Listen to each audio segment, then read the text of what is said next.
So I'm going to talk about threat modeling and cloud applications, but really this is more about the cloud application side than the threat modeling side. There's a talk tomorrow. I think it's exactly the same time. It's 11:40. My colleague Mike Ware is going to talk more about the threat modeling process. Here I've got the threat modeling pieces kind of built into how we look at cloud. One of the things about, so this talk is called Cloud Threat Modeling because our marketing guides wanted us to use the word cloud. It's a typical marketing thing, So you have something, it's sort of almost related to it. As long as they can find that little bit of thing, it's like, let's tie it to cloud because that's the hot thing. It's more about AWS. I've been looking at cloud for about a year and a half, 2 years, something like that. And I've been a little disappointed in how cloud gets treated as this one sort of thing. There's cloud, and then but as we've been looking at it, it turns out that there are many different flavors of clouds, and there's all sorts of different ways of looking at it. And in terms of getting down to a set of specific things that as someone in AppSec that you can actually work on, I think you have to get below that, right? And you have to start looking at the specifics of what type of cloud you're looking at, and then all the way down to the specifics of the platform. So this talk really is about that level of, trying to move this conversation from the FUD level of, oh my God, cloud is the boogeyman, security boogeyman of this millennium, to, all right, well, how actually can we improve the security of applications that use cloud? Because it's going, the cloud applications are going to be there. We have no choice. We just have to make them as secure as they can be, and from there we can do risk assessments to figure out then, what are the risks. So one of the things that I find very useful is the NIST cloud framework. There are three big pools, and I apologize for this diagram because I just took it's just it's the JPEG from their site. But the three big blobs are essential characteristics, the service models, and then the deployment models. Now, from an architectural standpoint, this is all you need to know about cloud in order to do your threat modeling. When I use architecture, it's a set of patterns. And so from the essential characteristics, so here it's like on-demand self-service, measured service. These things help you differentiate an application that you have today from when that application moves to the cloud. So just like our marketing people like to associate everything with cloud that has at least tangentially related, I think what's going to happen is that you're going to see vendor products doing it as well as internal projects. How many of you guys have projects that are cloud related in your organization? Okay, so how many of those are small funded projects? See, one, oh, okay. So you're not supposed to raise your hand. Okay, because the point is that if there's a big funded project, what happens? Everybody and his brother wants to get their little pet project associated with it because that's where the money is, right? So you, as a security guy, you're going to be going like, well, is this rewrite of this application, is that really cloud? So essential characteristics help you understand that. Okay. The service models, so they're software as a service, platform as a service, and infrastructure as a service. And it's really from left to right, from left to right, you're going from, you've got the whole application down to infrastructure services where you're buying computes, okay, resources. Now, if you're buying the whole application, I assume you guys are all AppSec guys, right? This is OWASP, AppSec, yeah? Right, our job is done, right? We got to turn it over to the lawyers because all of the controls that are going to go in place for a software as a service application, it's, unless you're a lawyer, right? Those are going to be all in the SLAs. Like mom wanted me to be a lawyer. I ended up an engineer. So she was pretty disappointed, but she's psyched now that this whole thing is coming in place because now I got to learn all this stuff about contracts and SLAs, She's waiting for me to, to apply to law school. Okay. At the other end is infrastructure as a service, where you're buying computes. All right, now we're starting to get interesting for us as AppSec guys. And that platform as a service, again, you're talking about the development environment plus the build environment. That's for me what platform as a service is. It's like, you think you've got the raw computes, AWS. Think AWS as the infrastructure as a service. Platform as a service is like Azure, plus there's all these platforms as a service where it's like, you've got all the build environments, they all are part of that, right? So the service model tells you, how much you have to worry about, right? Now the deployment model is at the bottom. Public, you've heard people talk about public, private, hybrid, community. Ignore community because I haven't seen any of those out there. When you see one, then you can worry about it. But for pretty much, they tell you who are your threats. Oh, I'm sorry, I'm not supposed to use that word. Because Cigital has this weird, okay, so we're in the middle of Lutheranism right here. Here in beautiful Minneapolis. I'm from the East Coast, okay, so it's all Anglican out there, right? And I'm not going to get down to arguing religion with you guys. So I'm not going to argue about whether a threat is the person or a threat is the thing that happens that's bad. All right.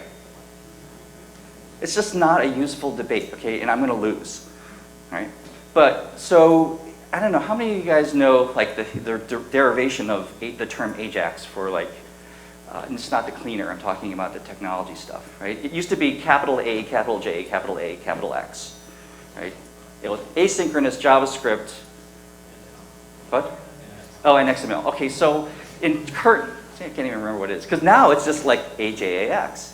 So how many AJAX implementations still use XML? Small number, right? Backend stuff is all going RESTy. Okay? And how much of it's using JavaScript?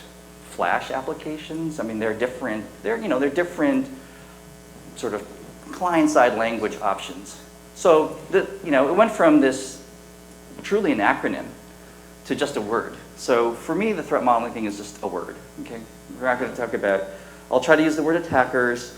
I don't know about Mike. Mike may get into the religious debate, and he's free to do so. But approach with peril, my friend. In any case, everything you need to know about cloud threat modeling is on that slide.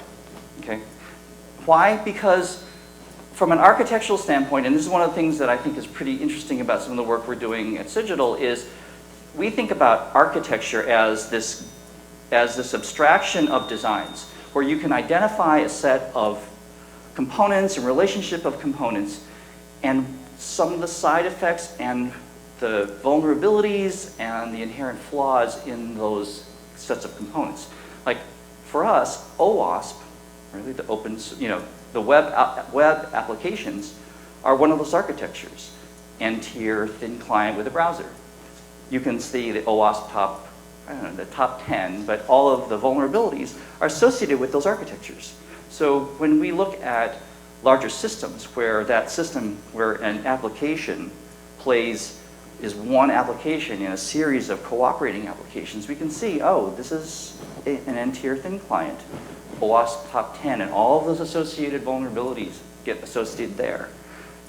Oh, this piece over here, that's a thick client with an embedded kernel, da-da-da-da-da. That's a different set of vulnerabilities, right? So we think of these things as architectures, and the architecture brings both a set of power, it brings a set of security controls, it also brings a set of baggage. Right? And the baggage are the vulnerabilities and the flaws. Right? So by looking at your cloud, dissecting it into these, taking a look at it from this perspective, you can start using that to figure out, well, what's the baggage that's going to come with this application as we move it to the cloud. Any questions? You guys are really quiet. Are you always this quiet? I kind of. Which definition of threat? I don't. Yeah. No fair. Okay, so he's ex-Cigital. We booted him out. Okay, because he was such a. Yes.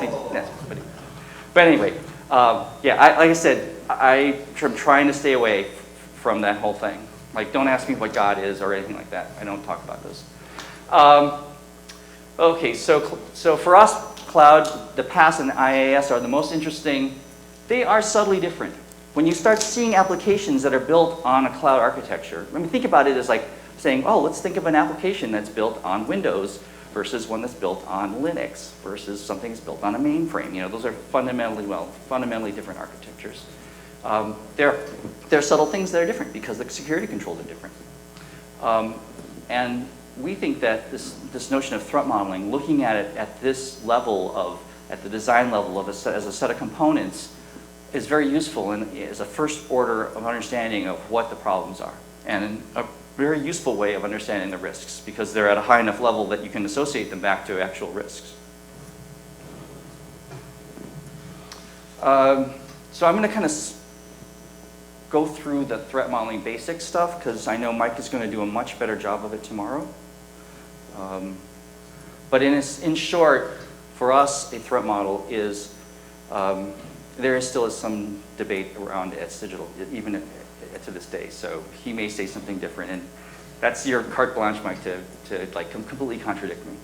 So anyone who's listening today, you should find some things where I contradict him and pin him to the wall tomorrow because I'll be interested in hearing what he has to say.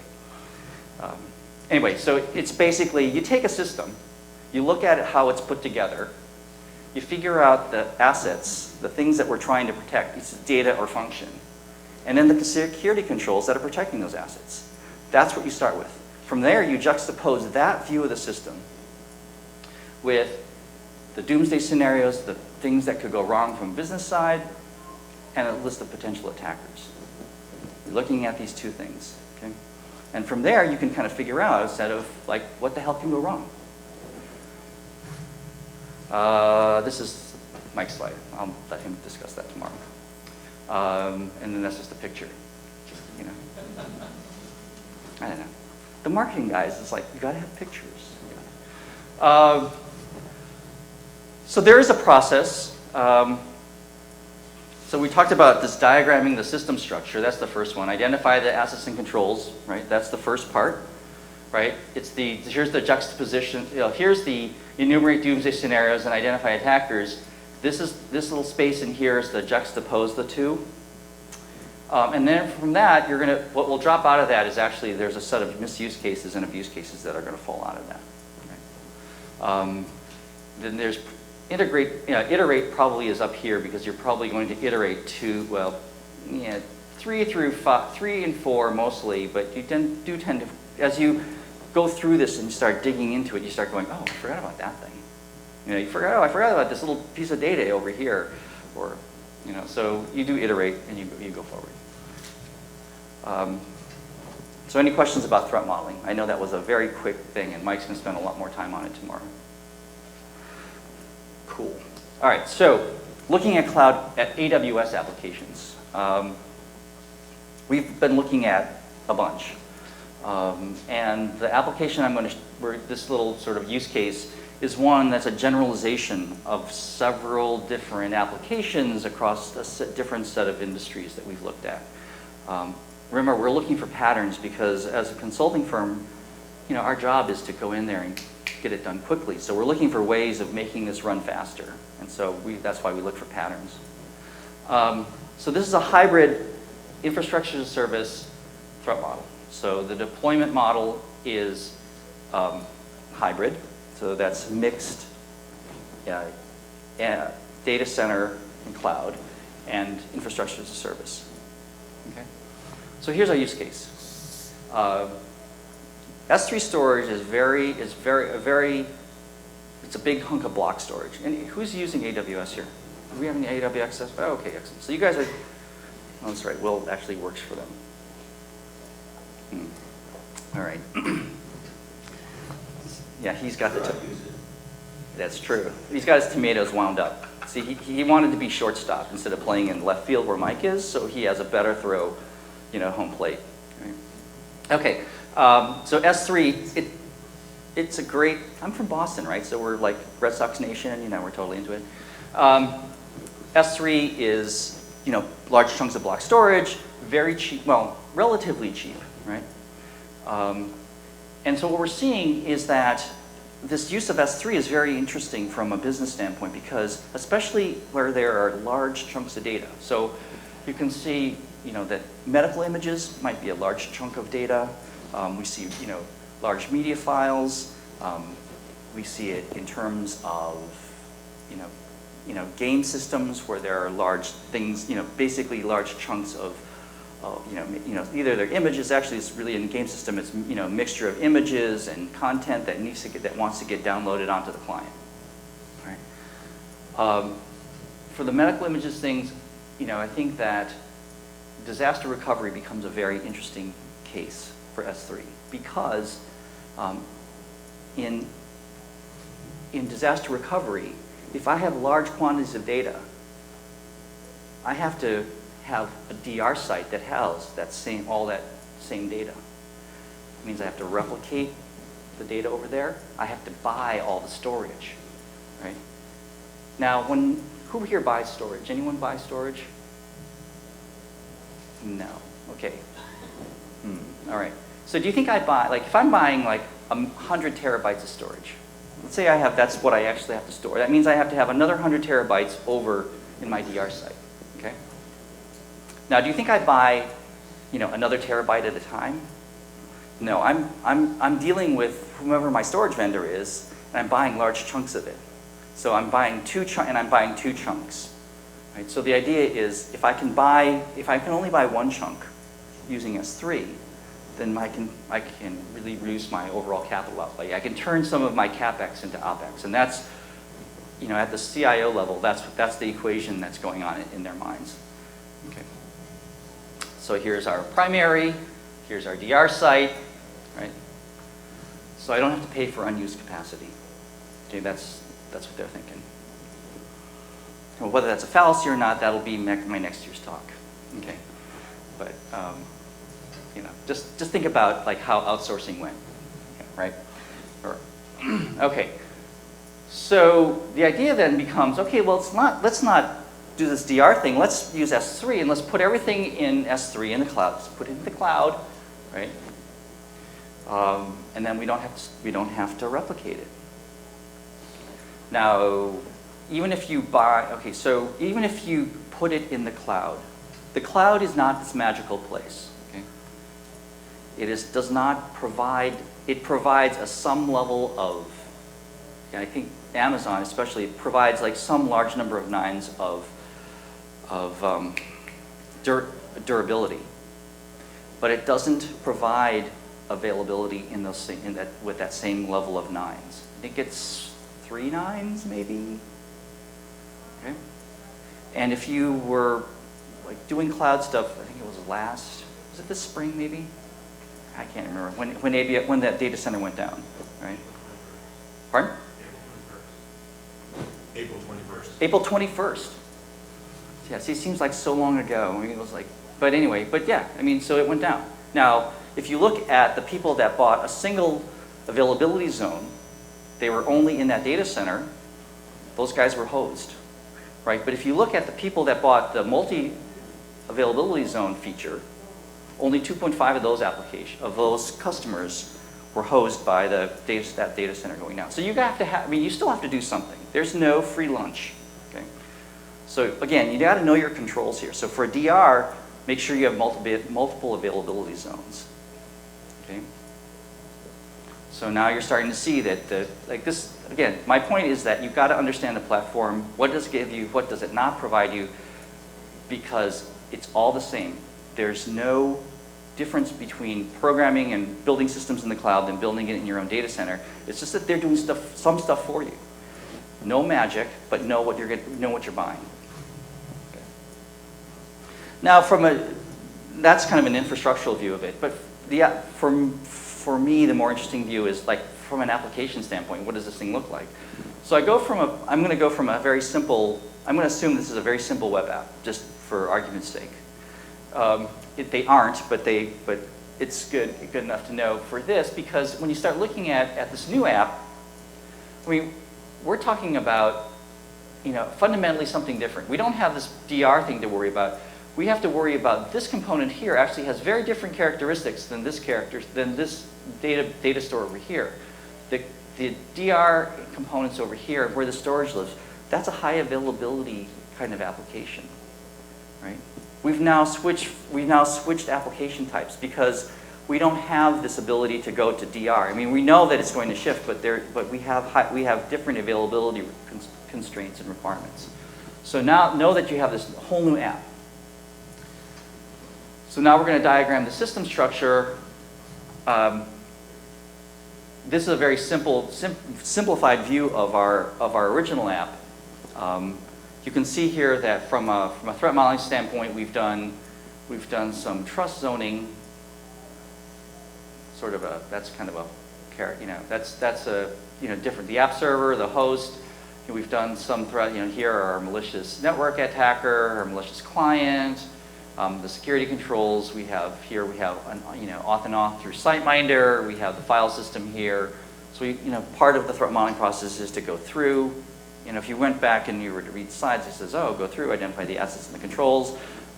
Again, this is when you see the reason I did this all on one little slide rather than derive this is because we had an N-tier web app, right?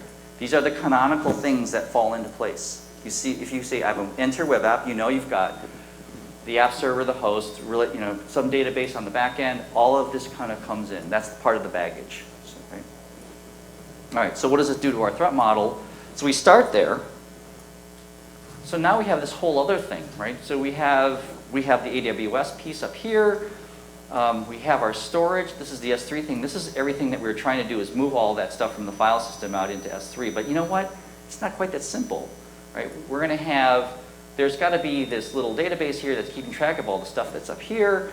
We have to have, this little application that makes these buckets available during the DR, because DR is not like that for an application like this, right? DR, you're shifting over, you're moving you're moving DNS entries. It's inherently a slow process. Now, if these are medical images, do you really want your doctor to go, oh my gosh, we have to wait for your image, in the OR?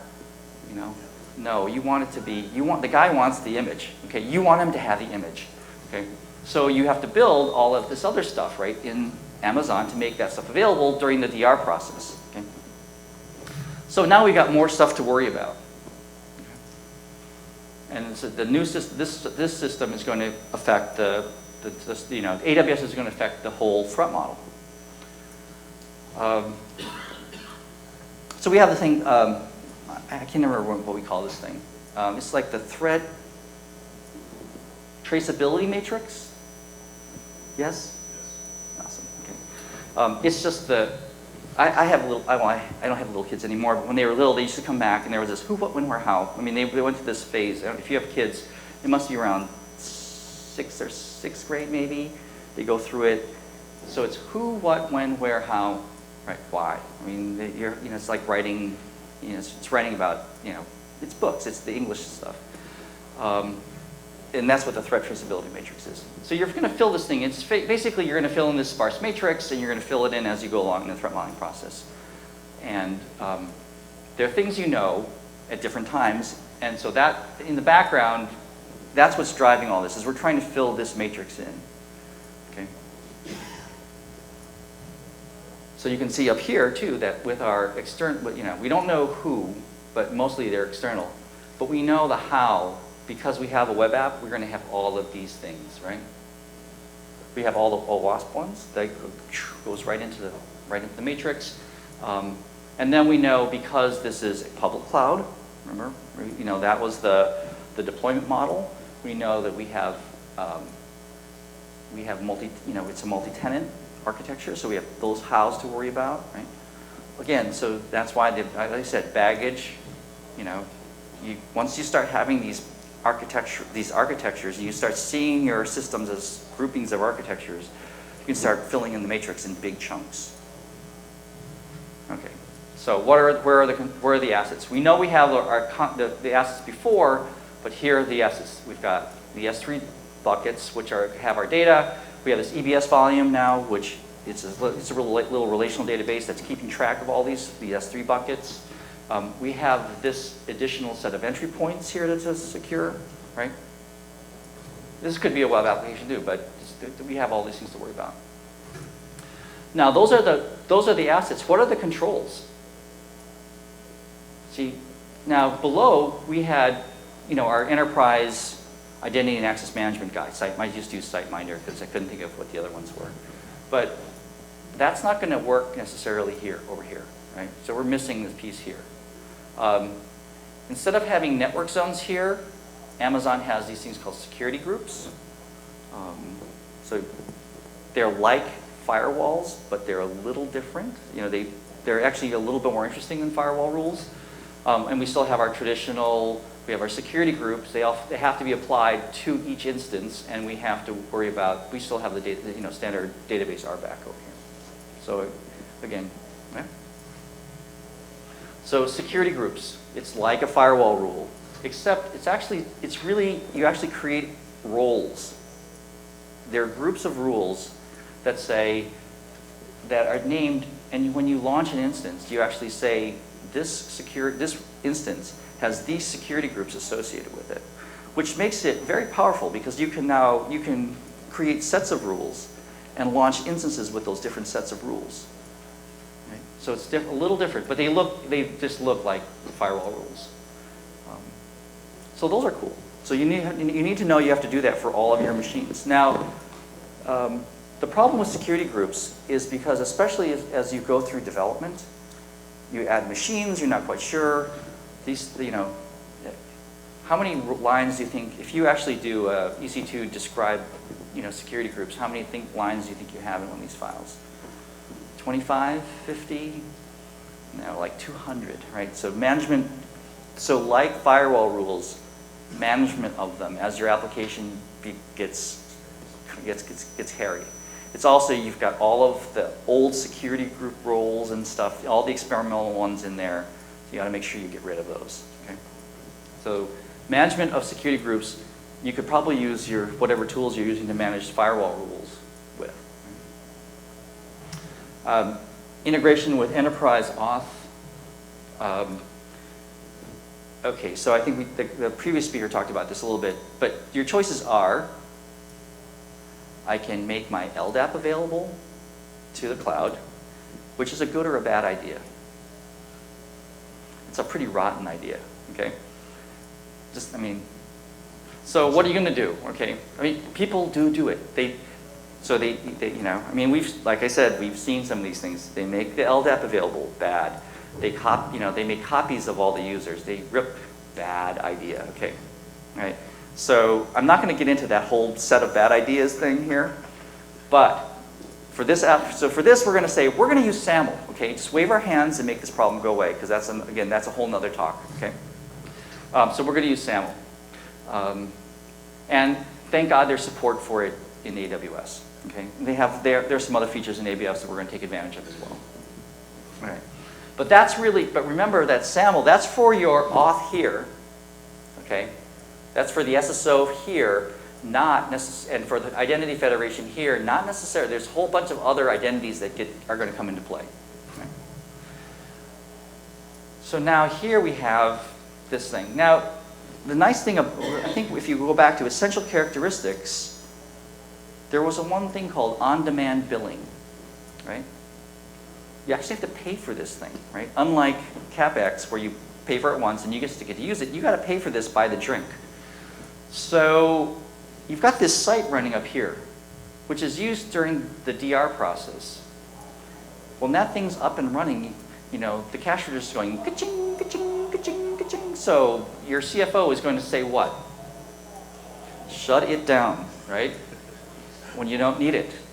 Okay, so okay, fine, so you shut it down. Now what problem has this created? Okay, so normally, when you launch an instance, you have to have a set of credentials to launch the instance, on all that good stuff, right? But now you need it to be automated, right?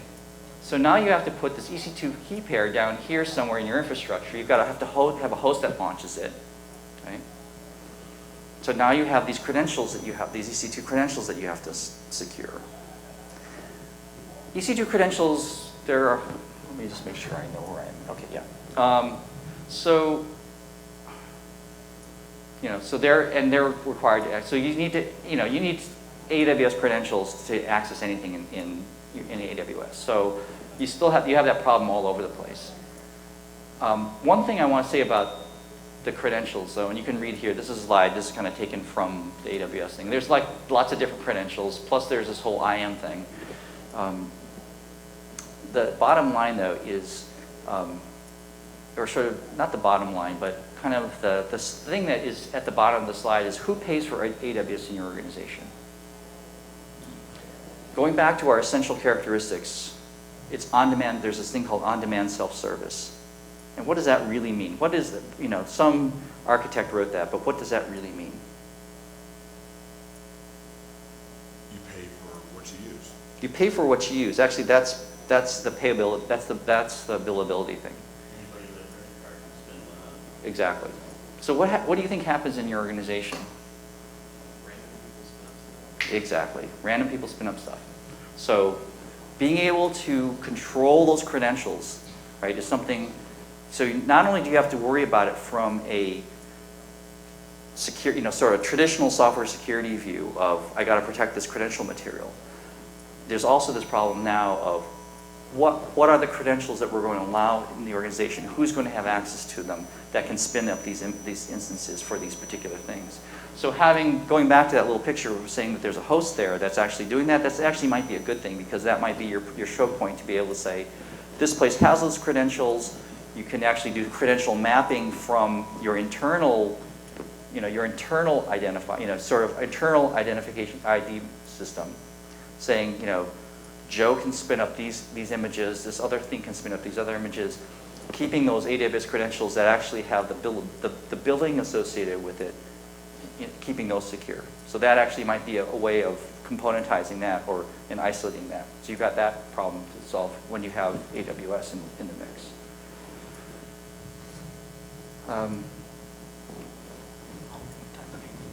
Okay, so S3 and S3 buckets and ACLs. So buckets have objects, and those things have either ACLs or policies associated with them. When you make an access to the bucket, AWS identifies you based on your AWS credential, right? And the ACL will give you access to it, or the policy says this person has access to it. And you can see here that as long as we're going from our app server down here, making this call to get the bucket data comes back here and goes back to the client, right? So this dude is going to have the S3 username and account to get to the bucket. That's why there's a little star. That's the credential that we're going to have to protect. You can see here from our threat model, there's actually no protection on it right now, which is typical, right? Username and passwords in the clear, being stored, right? So you have this. This is the control that's here at the bucket. Now, because you're paying for all this, if I'm bringing the data back through here, back to my user over here, I'm paying for bandwidth over here, right? I do have bandwidth over here that I'm paying for, but that's a fixed cost. But here, I'm paying for bandwidth here, and I'm paying for that on my EC2 bill, right? So the CFO is going to go say, we need to stop that. And these are like, if these are video things, you definitely don't want to keep sucking them back through all your infrastructure, paying for it twice actually. So what you're going to do is you're going to actually do this, or maybe you guys aren't, but your developers are going to want to do that, right? They're going to want to say, the client itself wants to be able to make a call directly to S3 and suck that data back. You want to bring it right back without going through your infrastructure. So how do you do that, right? Are you going to put your S3 credentials on the client? Oh, sorry. Yeah? Well, fortunately, most of the applications we've seen have not gone there. The developers have realized that was a stupid idea. Okay? That's a good idea. That's a good thing. But what did they do instead? Exactly. Full read access to everything in here, because there's no ACL.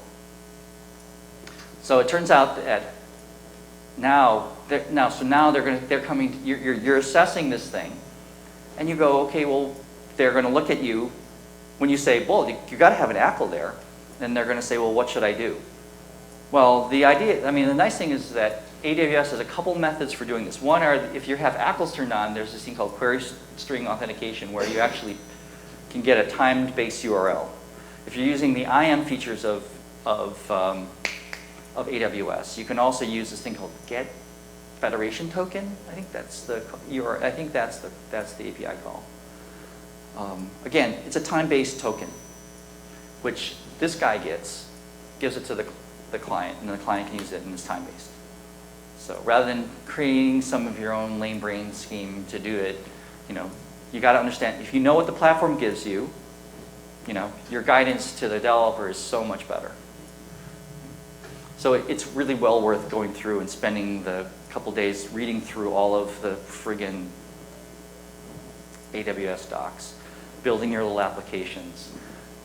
It really is worth it. I mean, your manager won't think so, but believe me, it will be. So, enumerate the Doomsday scenarios. The other thing I always hated about the typical cloud security Doomsday, talk is, at least last year, it's not so bad this year, but last year it was every possible security risk was associated with a cloud.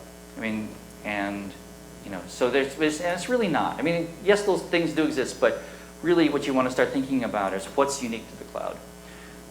So I started my list of things that I think are kind of reprioritized. I think so malicious insider, we'll talk about that one in just a second. Data in transit, certainly on AWS, you have to worry about, there's no secure network thing, so you have to worry about that. Management interface compromise. How many of your applications, how many of you guys are enterprise developers or security people? Most enterprise? So when someone builds an application, do they build a management interface to it? They do? Oh, that's cool. That's actually good. Usually it's like some command line thing, right? It's usually, he's laughing behind you, so he knows, he's like. Well, they have both. Yeah. Yeah, but I'm talking about, write this little Java program and, it's all hacked together. But, so you've got these little programs. Now, from an evaluation standpoint, do you evaluate the management interfaces and look at them from like what the threat model is for those? It's part of the app. Okay, so now where in a cloud-based application is that management interface? Is it inside the secure part of the data center? Oh, you're not saying touchdown. You're saying 10 minutes. Oh, okay. I'm serious. Like it took me just a second. I was like, okay. So now, your management interfaces now are going to be all out in AWS. They're out. Basically that's the story, right? Infrastructure, supply chain stability. So we've been talking a lot about AWS, and it's like you guys are consuming AWS, but if you consume a pass, a lot of these passes like PHP, fog, all these things, what do you think those are? What do you think they're built on? You're buying them, they're built on AWS, right? It's going to be pretty soon it's going to be someone else is built on this pass that's built on AWS. That's the supply chain I'm talking about. Right? So you have to worry about that. And then, the typical, this is the multi-tenancy part, direct denial of service, or really against someone else, another tenant, right? So, but unique to cloud is the termination of the provider. Yep. It's these e-discovery things. I think you were talking to previous thing talked about. What statements does Amazon make publicly about DDoS? That I don't know. Will, what statements does Amazon make about? I'm not here to speak on behalf of my employer. Yeah. Actually, I don't know. That I don't know. and then changes in, and then, again, the jurisdictional changes, the e-subpoena of multi-tenancy. Those are the things that are unique to the cloud. Right. So identify the attackers. So we have all our canonical attackers. There's additional, there's additional attackers here. That it changes where they are, and then from a diagramming standpoint, it's always good to have this multi-tenant thing here. So, part of this thing is diagramming. It's always good to know where your multi-tenancy is. Now, really, the question I have is the AWS admin someone I have to worry about? So for the enterprise side of it, everyone's going, yeah, you have to worry about this. Right? So I'm going to give the counter argument, and you guys can decide for yourself. So the other side of it is that if I'm AWS or I'm Google or something like that, I have to have these admins. I have to train them. I have to manage them. Part of what you're paying for is me to do that for you. So if I have a malicious admin who does something wrong to my business, who stands to lose more? You, the customer, or me, the provider? Probably you. Yeah, because the admin would touch more clients, more potential clients. But Just one. right. But if there's a provider, their argument, the other side of it is if there's a compromise of all these clients, won't Amazon get sued by all those clients? Won't their business? What about the continuation of their business, right? So so I know that. I guess the point is the thought exercise of your business, your data versus them. That's really what it comes down to. So it's not the FUD of, oh my God, I don't control that admin. It's what am I putting there? Who's going to lose more, him or me, right? Because it comes down to that's a risk management decision. Now you're starting to think about it in those things. It's not just the knee-jerk reaction of, oh my God, I got to worry about the malicious insider. Right? Your malicious insiders may just be just as bad, right, and perhaps worse. And so, You're saying that their logging and monitoring of their insiders are better than my logging and monitoring of my insiders. maybe I'm saying that's their argument, and I think it has to do with size of your organization. If I don't know how, I forgot to do the poll. I usually do a poll like who is in a large organization, who's in a small organization. But if you're a small startup, certainly who cares, right? If you're United Healthcare Group, you care. Your loss is worse than theirs. Okay, so now we integrate with risk management. That's that. That's the only thing I say about that.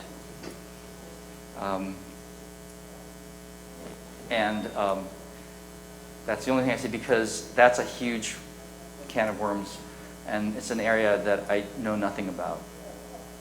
I'm a geek, I'm an engineer, so I try to stay away from all of this. That's that part. I try to provide all the information to those people who can make those decisions. Do the translation from this is this thing into this, and here's how it's going to manifest, and then go on my merry way and do my thing. So in conclusion, it's really I really think about this thing. The platform security proposals are really important. Understanding that platform and starting to treat the cloud like a platform, the way you treat any other software development platform, is really the key thing. Stop talking about cloud. Start thinking about it's AWS. We're targeting, this other thing. It's the specific platforms. Now you can actually start figuring out whether or not your applications are at risk. You can start quantifying that risk, and you can start making intelligent decisions and having better guidance for your developers. So stop FUD, get down in the dirt, figure out how it works. So thank you very much for coming. I'll be around if you have questions.